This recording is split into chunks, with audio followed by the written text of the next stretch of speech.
परार्थ से अधिक संख्या वाले परिवारों की समृद्धियों से समस्त पर्व स्थानों में सब दिशाओं में उसकी सुरक्षा की थी।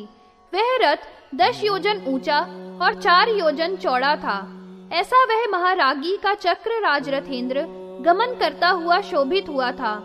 श्यामा और दंडनाथा के द्वारा सेवित वह रथ रवाना हुआ था। उस बाला के आगे गेय चक्र था। अन्य शक्तियों के भी वाहन परार्थ के नरसिंह, उष्ट्र, नर, व्याल, मृग, पक्षी और हय थे। हाथी, भेरुंड, व्याघ्र, वात, मृग ऐसे और तिर्यक योनि वाले भी उनके वाहन थे। बार बार उच्चावच शक्तियां भंडासुर के वध करने के लिए उद्यत हुई थी। उसका द्वार मंडल भी योजन आयाम विस्तार वाला था, जो वहीन प्राकार चक्र के सेनापति को पर्याप्त नहीं था। ज्वाला मालिनी का नित्या ने द्वार की अत्यंत विस्तुति को विस्तृत किया था। यह समस्त सेनाओं की निर्गम की चाहने वाली थी। इसके उपरांत जगतों की माता महोदया महारागी प्रतापिनी वर द्वार से अग्निपुर से निर्गत हुई थी। उस समय देवों ने धुंधुबियों को बजाया था और पुष्पों की वृष्टि हुई थी। महामुक्ताओं का छत्र दिवलोक में दीप्त दिखाई दिया था। परम प्रशस्त उस बेला में शकुन हुए थे, जो जय श्री के बताने वाले थे।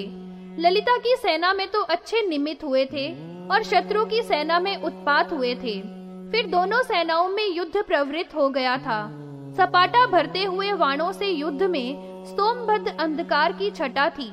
मारे गए हाथियों के समुदाय से निकले हुए रुधिर की बिंदुएं छा रही थी। रियमान शिरों से छन्न दैत्यों के आतपत्र थे। न तो उस समय में दिशाएं दिखाई दे रही थी और न आकाश और न भूमि ही दिखाई पड़ रही थी। केवल मूर्छित रज ही दिखाई दे रही थी। उस युद्ध में शोणित की नदी बह रही थी। जो धड़ नाच रहे थे वे ही उस नदी के तट पर स्थित वृक्ष थे। दैत्यों के जो सहस्त्र केशों के जूड़े थे वही कोमल शैवलांकुर थे। श्वेत छत्रों के जो वलय थे वे ही भासुर कमल उस नदी में थे। चक्र से कटे हुए करियों के समुदाय ही उसमें कूर्मों की परंपरा थी। शक्तियों के द्वारा ध्वस्त महान दैत्यों के गलगंड ही उस नदी में शिलोच्य थे, जिनके कांड विलून हो गए हैं। ऐ चमर जो उसमें थे वे ही फेन थे। तीक्ष्ण जो असियां थी वे ही वल्लरी थी, जिनके कारण उस नदी की तट भूमि निविड़ हो रही थी। दैत्यों के नेत्रों की श्रेणियां ही मुक्ति संपुट थे, जिससे वह नदी भासुर थी। दैत्य वाहनों के समुदाय ही उस शोणित की नदी में सैकड़ों नक्र और मछलियां थी, जिनसे वह घिरी हुई थी। दोनों सेनाओं का युद्ध होने पर वहां रुधिर की नदी प्रवाहित हो रही थी।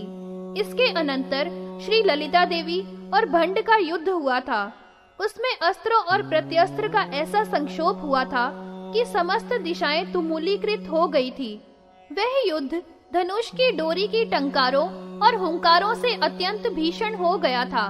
तुणीर से निकालकर खींचे हुए धनुषों से छोड़े गए महान भयंकर बाणों से जो युद्ध में प्राणों के हरण करने वाले थे, वह रण बहुत ही भयानक था। शरों के छोड़ने में महारागी के कर कमलों का व्यापार हाथ की सफाई के वेग से कुछ भी नहीं जान पाया था।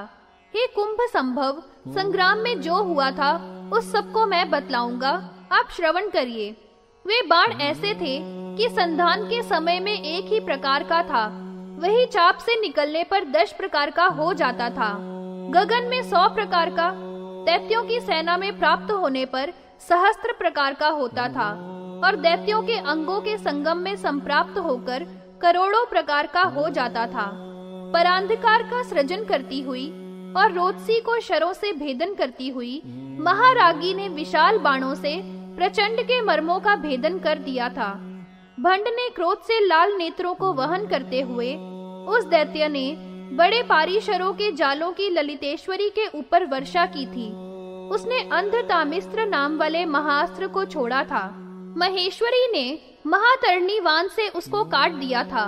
महावीर भंड ने रण में पाखंडास्त्र को छोड़ा था। उसके निवारण के लिए जगदम्बा ने गायत्री अस्त्र को छोड़ दिया था। भंड ने दृष्टि के विनाशक अंधास्त्र का प्रहार किया था। देवी ने चाक्षुष्मन महास्त्र के द्वारा उसका शमन कर दिया था। उस महारण में भंड ने शक्ति नाशक नाम वाले अस्त्र को छोड़ा था। उसका दर्प विश्वावसु अस्त्र के प्रयोग से दूर कर दिया था। भंड दानव ने अंतकास्त्र को छोड़ा था और बहुत क्रोधित हुआ था। उसके बल को देवी ने महामृत्युंजय अस्त्र से दूर कर दिया था। फिर भंड ने सब अस्त्रों की स्मृति के विनाश करने वाले अस्त्र को छोड़ा था। चक्रेशी ने धारणास्त्र के द्वारा उसका विनाश कर दिया था। शक्तियों को भय देने वाले भयास्त्र का प्रयोग भंड ने किया था और जगदम्बिका ने अभयंकर इंद्रास्त्र को छोड़ दिया था। दानव ने शक्ति सेनाओं में महारोगास्त्र छोड़ दिया था, जिससे राज्य क्षमा आदि सहस्त्रों रोग होते थे। उसके निवारण की सिद्धि के लिए परमेश्वरी ललिता देवी ने नामत्रय महामंत्र महाअस्त्र का प्रयोग किया था।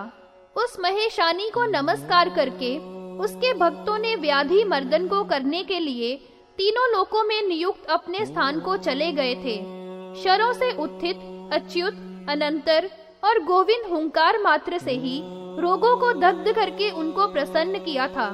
इसके उपरांत उस महान भीषण युद्ध स्थल में पराक्रमी फिर भंड ने आयुर्नाशन अस्त्र छोड़ा था और रागी ने काल संकर्षणी रूप अस्त्र को प्रयुक्त किया था। भंड दानव ने उद्दाम महासुरास्त्र को छोड़ दिया था। उससे सहस्त्रों ही महाकाय और महाबली उत्पन्न हो गए थे। मधुकैटभ, महिषासुर, धूम्रलोचन और चंडमुंड प्रभृति असुर थे। चिक्षुभ, चामर, रक्तबीज, निशुंभ और महान बलवान कालकेय थे। दूसरे धूमाभिधान वाले उस अस्त्र से उत्थित हो गए थे। वे सभी श्रेष्ठ दानव कठोर शस्त्रों के मंडलों से प्रहार कर रहे थे। वे सब शक्ति सेना का मर्दन कर रहे थे और भयानक नर्दन कर रहे थे। हा हा कहकर क्रंदन करती हुई शक्तियां दैत्यों से मर्दित हो रही थी। वे सभी शक्तियां ललिता देवी की शरण में शीघ्रता से प्राप्त हुई थी और रक्षा करो ऐसा कह रही थी। इसके पश्चात वह देवी क्रोध से रुष्ट हो गई थी और उसने अट्टहास किया था। फिर कोई दुर्गा नाम वाली उत्पन्न हुई थी जो बहुत यशस्विनी थी। यह विश्व रूपिणी सब देवों के तेजों से निर्मित हुई थी। उसको शूली ने शूल दिया था और विष्णु ने चक्र समर्पित किया था। वरुण ने शंख दिया था और अग्नि ने शक्ति दी थी। उस युद्ध में मरुत ने अक्षय चाप और तुनीर दिया था। वज्री ने कुलिश दिया था और धनत ने चषक दिया था। पाशधर ने कालदंड, महादंड और पाश दिया था। ब्रह्मा ने कुंडिका दी थी और ऐरावत ने घंटा दिया था। मृत्यु ने खड्ग और खेत दिया था तथा जल विधि ने हार अर्पित किया था। विश्वकर्मा ने भूषण दिए थे जिनको वह धारण कर रही थी। सहस्त्रों किरणों की श्रेणियां सेनापुर अंगों से सहस्त्रों आयुधों को दीप्त कर रही थी। अन्यों के द्वारा दिए हुए परिच्छेदों से यह शोभायमान थी और सिंह के वाहन पर आरूढ़ होकर उस नारायणी ने युद्ध किया था। उसने वे महिष मुख्य जो दानव थे वे सब मार गिराए थे। चंडिका ने सप्तशती में पहले जो कर्म किया था उसी भांति से महिष प्रभृति के मत का अपहारक युद्ध किया था। उस महान दुष्कर कर्म को करके उसने ललिता देवी को प्रणाम किया था। उस दुष्ट दानव ने शक्तियों की सेना में मूकास्त्र छोड़ा था। उसके प्रतिकार के लिए जगदम्बा ने महावाग्वादिनी नामक अस्त्र का प्रयोग किया था। उस दुष्ट दानव ने तस्कर अधम असुरों के ऊपर विद्या रूप वेद का सृजन किया था। महारागी ने दाहिने हाथ के अंगूठे के नख से उसका तिरस्कार कर दिया था। भंड दैत्य ने अण्वास्त्र का रण में प्रयोग किया था। वहां पर उद्दाम पूर्ण जल के समुदाय में शक्ति सेना को डुबो दिया था। इसके अनंतर श्री ललिता के दाहिने हाथ की तर्जनी के नख से योजन पर्यंत आयत विस्तार से युक्त आदि कूर्म समुत्पन्न हुआ था। उस महान प्रतियान भोग खरपर से धारण किया था। शक्तियां बहुत हर्षित हुई थी और उन्होंने सागरास्त्र का भय त्याग दिया था। उस समुद्र जल को पूर्ण रूप से भगवान कूर्म ने जल का पान कर लिया था। दुष्ट दानव ने हिरण्याक्ष महान अस्त्र को छोड़ा था। उससे सहस्त्रों हिरण्याक्ष गदा लिए हुए थे। उनके द्वारा शक्तियों के हन्यमान होने पर शक्ति सेना में संत्रास से विह्वलता हो गई थी और वे रण के कर्म से शिथिल होकर इधर उधर चलने लग गए थे। इसके उपरांत श्री ललिता देवी के दक्षिण हाथ की मध्यमा उंगली के नख से कैलाश के समान श्वेत महान वराह उत्पन्न हुए थे। उसने वज्र के समान पोत्री से करोड़ों हिरण्याक्ष विदीर्ण कर दिए थे और मर्दित होते हुए वे सब क्षीण हो गए थे। इसके पश्चात भंडासुर ने महान क्रोध से भौहें तान ली थी। उसकी भ्रकुटी से करोड़ों हिरण्य समुत्पन्न हुए थे। वे जलते हुए आदित्य के समान दीप्त थे और दीपों के प्रहरणों से उद्यत थे।